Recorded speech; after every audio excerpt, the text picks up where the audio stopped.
What is up, ladies and mushroom tips? We are currently on our way to a NASA jet propulsion laboratory. We had to make reservations like a few months out for this. Extremely limited reservations. And they all worked out for us, and today's finally the day. We're out here, we're locking out of Flint Ridge or whatever it's fucking called, towards Pasadena area.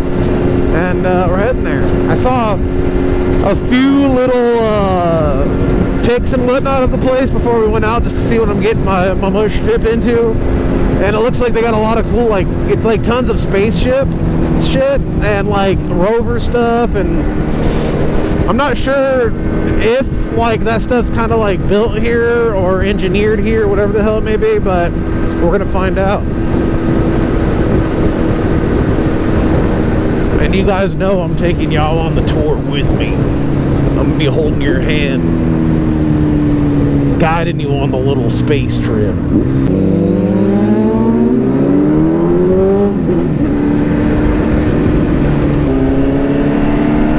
We film criminals.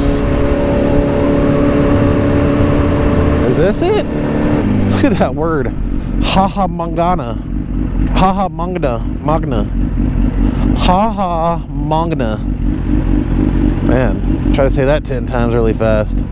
Some dude racing some horse dick around right there. Looking on Flint Ridge, home of the Jet Propulsion Laboratory. Flint Ridge Riding Club. Oh, like horse riding. Oh shit, we're here. I saw the parking's free and the tour's free. It's kind of cool that they don't, you know, charge you for that dumb shit. Welcome to JPL.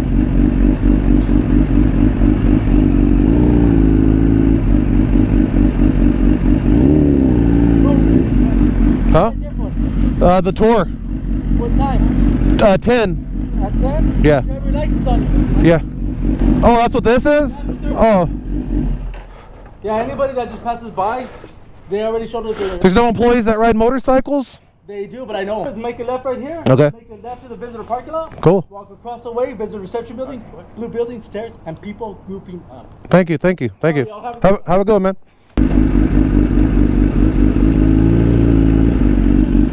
Want to do that spot?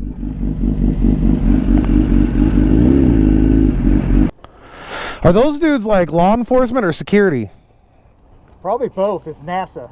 Yeah, I wonder how that works. That's kind of, I'm curious. I thought it was going to be like that meme I sent you. Which one? With Stone Cold Steve Austin being taken away. Oh, yeah.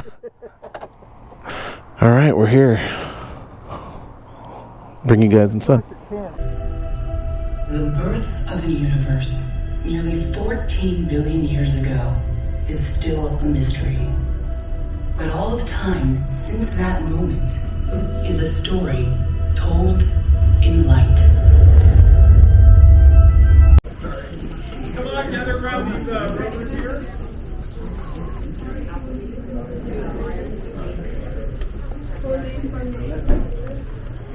Folks head right out into the museum, right up around the rover. Come gather around the rovers. Come gather around the rovers.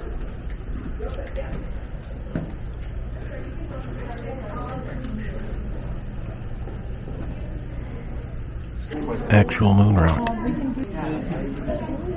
They sent a robot like this to Mars, and that little one there, and an even bigger one.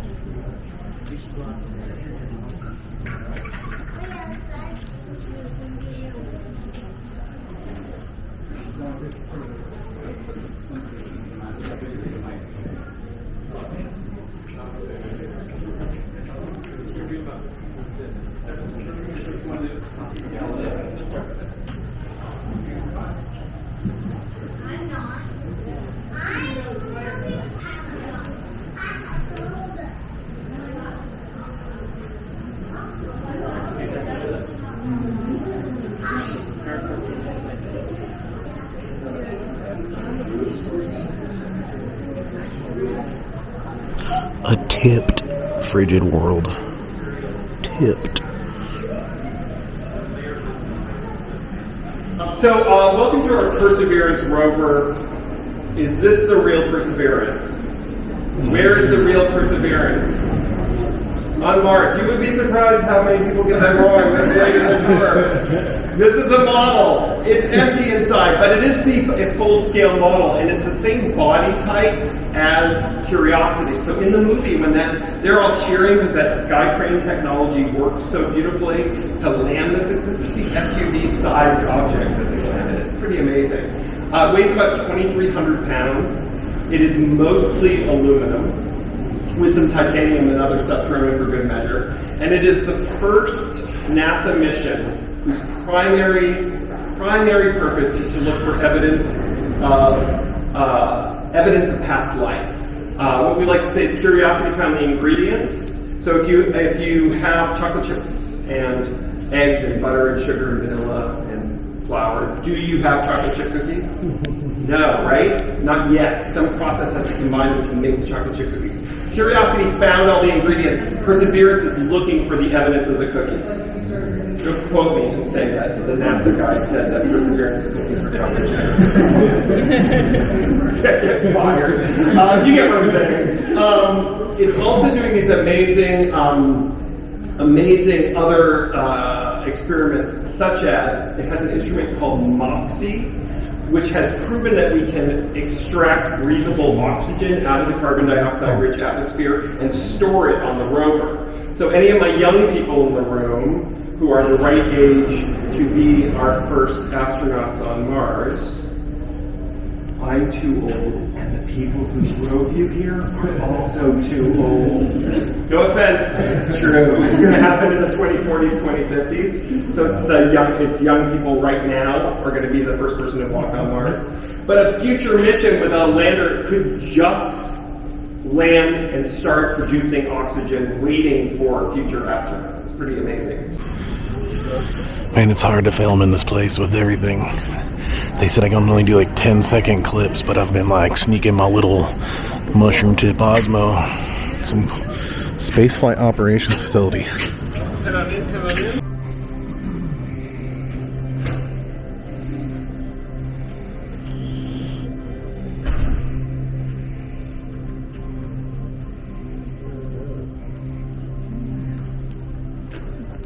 Welcome to our spaceflight operations facility. This is our Deep Space Network Mission Control. This building is a National Historic Landmark. This room is the room we talked to the Apollo astronauts in. This National Historic Landmark, this building and this room especially have been open since 1964.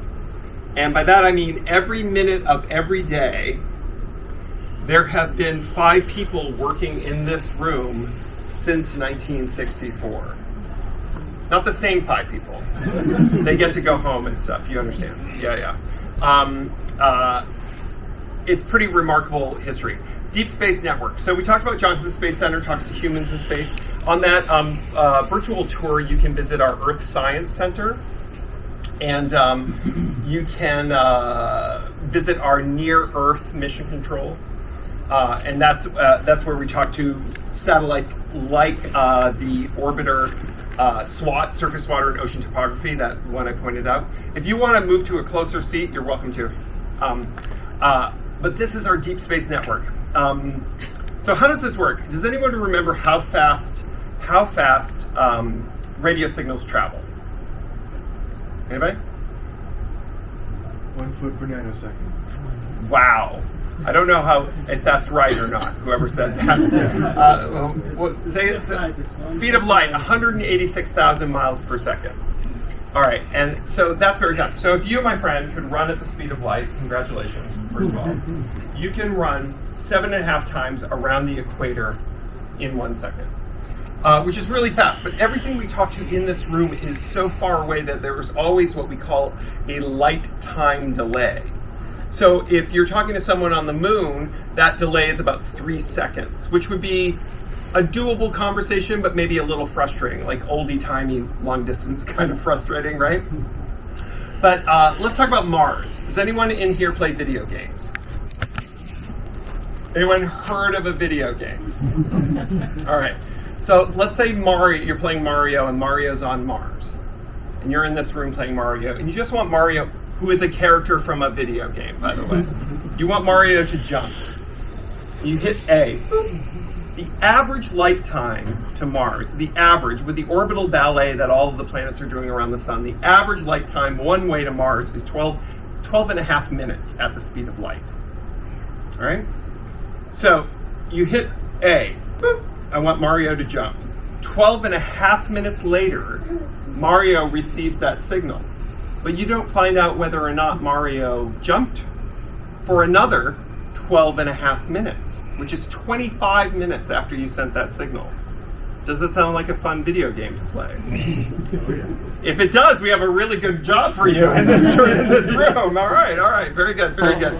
So that is one of the reasons sometimes people think we're driving our rovers like with space goggles on with a joystick going, ooh, that looks cool, go over there. That is the way 25 minutes later your rover would end up in a ravine, right? At the bottom of a ravine. That's not how we do it. So if I take my cell phone out and I want to text my sister who lives in Maine, do I need to aim my phone at Maine? And then she aims it at Southern... Oh, no, of course not. That's ridiculous. So do you know what direction the signals come out of my cell phone or this radio on my hip? Omnidirectional. This gesture counts. Partial credit. This gesture counts. Omnidirectional. All directions.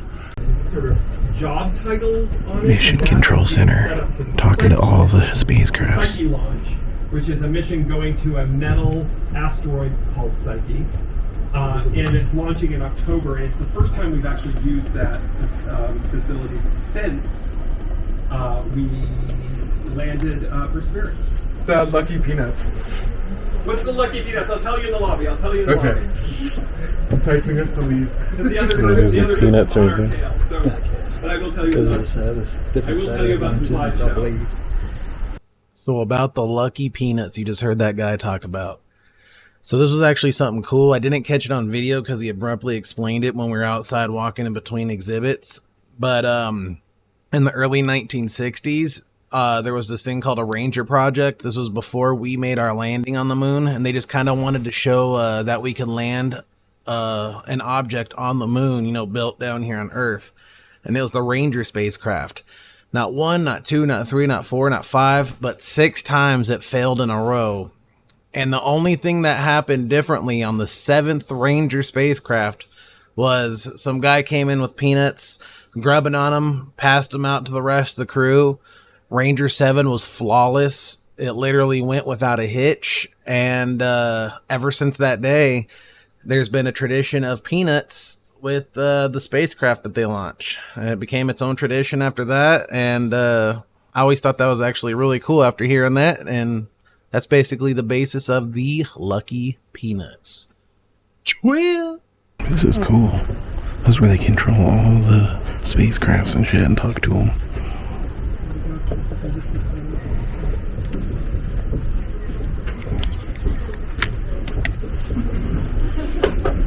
Do you need help down the stairs? Are you alright? Do you need help down the stairs? I got it. Okay. Thank you so much.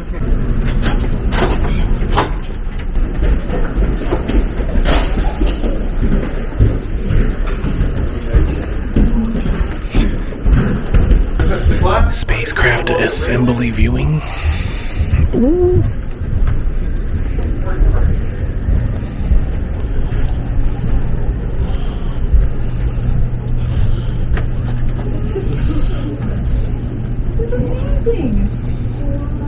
All right, you don't have to look at me, look in there. It's way more interesting. All right. So welcome to High Bay 1.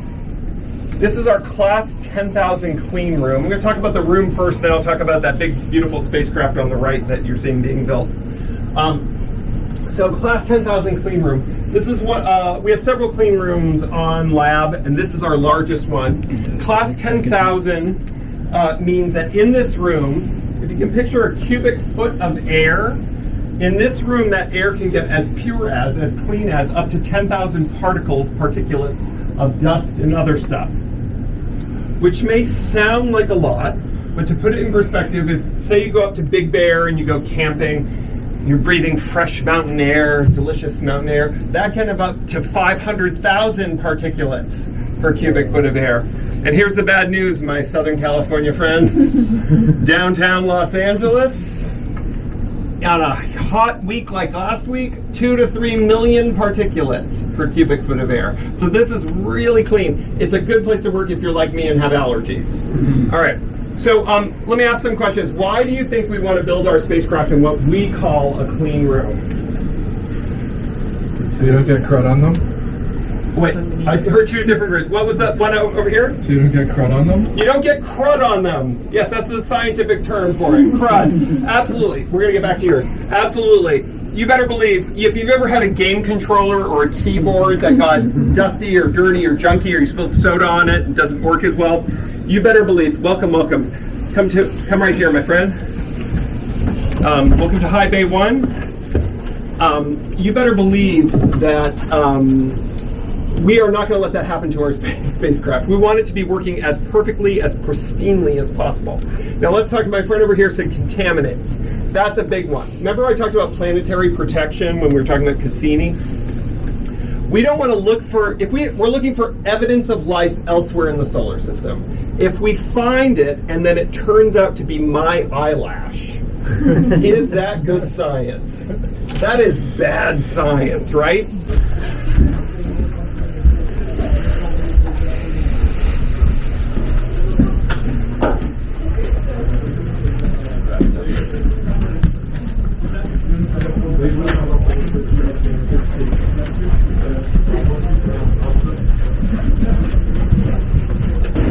Bro, man, that shit, I gagged at one point. Like, I was like, that's not what that was, and then I smelled. 3,000 different pairs of hands on Perseverance at one point. Bro, I'm not standing on motherfucker. A couple things I want to point out while we're waiting for the freight elevator. The dynamitron, you can come forward. The dynamitron, which is where we irradiate little materials and instruments to make sure they can withstand the radiation in space. We have a balloon flight support facility where we bring instruments up to the upper atmosphere to test them in low atmosphere. And there are some instruments on the Europa Clipper that were tested that way. And also my very favorite thing in all of JPL, and not everyone gets to see this, if you guys could just part, the ice machine not for human consumption, which no one in 4 years has been able to give me a good answer about. Come on in.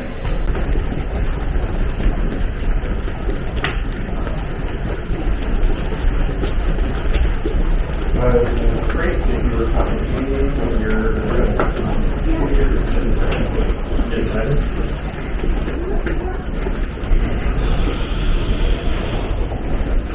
There's like actual scientific dickheads in there.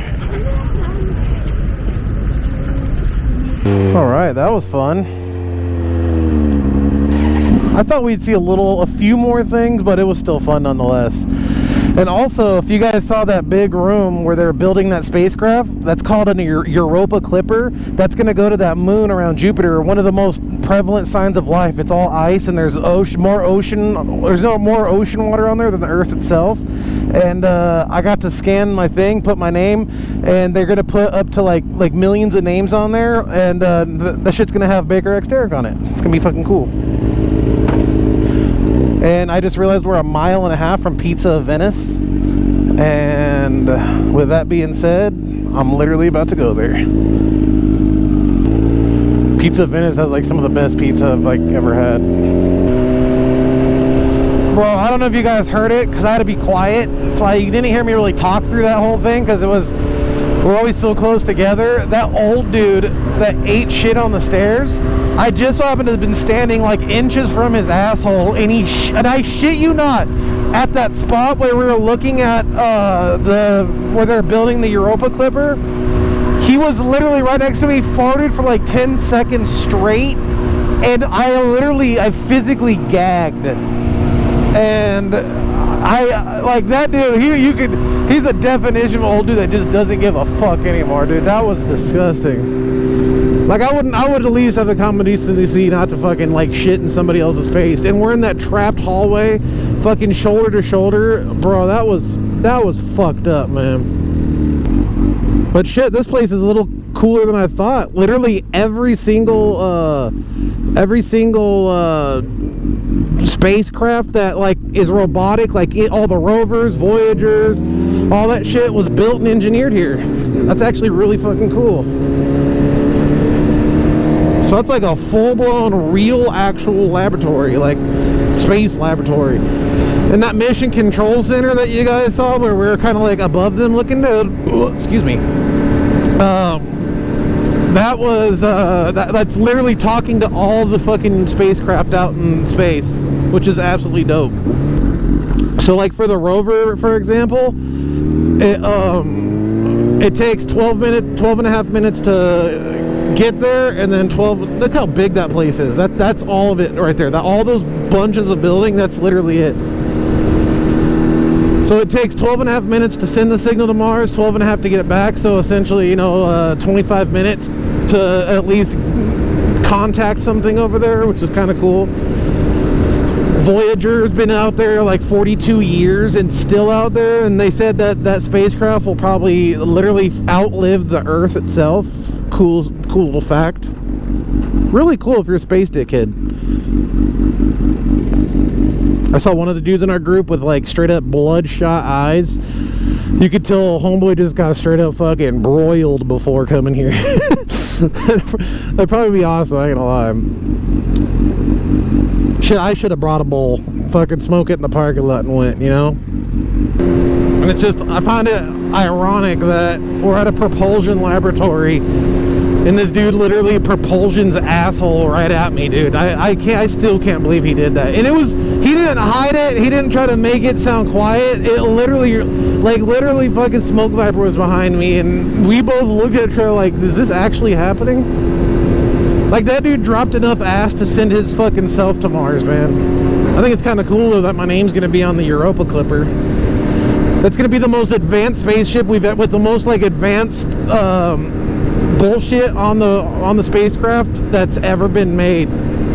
Well, ladies and dickheads, that's gonna conclude this video. I wish there was a little more to see there, I'm gonna lie, but it was still a really cool experience nonetheless. And appreciate you guys watching. As always, all links will be down below if you want to support in any way, shape, or form, getting my shirts, stickers, etc. And as always, if you enjoyed the video, don't forget to hit the